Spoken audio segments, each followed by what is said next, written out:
Okay, so this is what the course content will look like after you have taken the syllabus quiz, and we see all these additional things. Okay, this one right here, Wiley Introduction, is a link so you can watch a video to see how to log on to Wiley.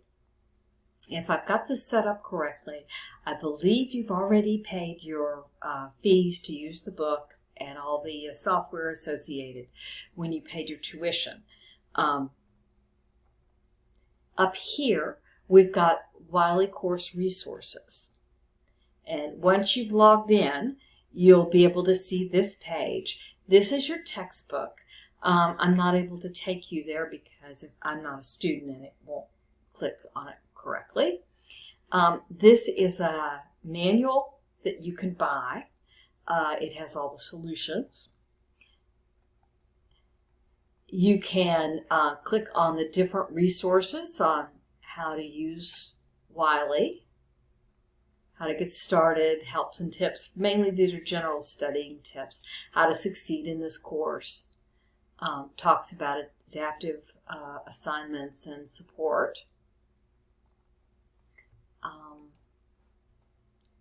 And then we go down to each chapter. And you can see we have lots of videos. We've got the textbook, more videos, skill building exercises. Okay. You can also go to practice, and practice has each of the chapters with practice questions. And you can run through these questions, the correct Lewis structure,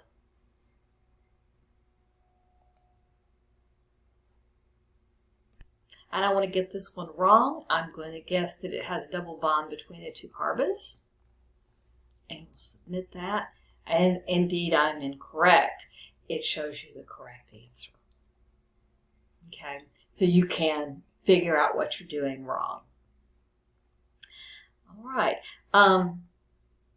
So the other thing I want to point out on the class is that we have Chapter 1. And you have a reading assignment here.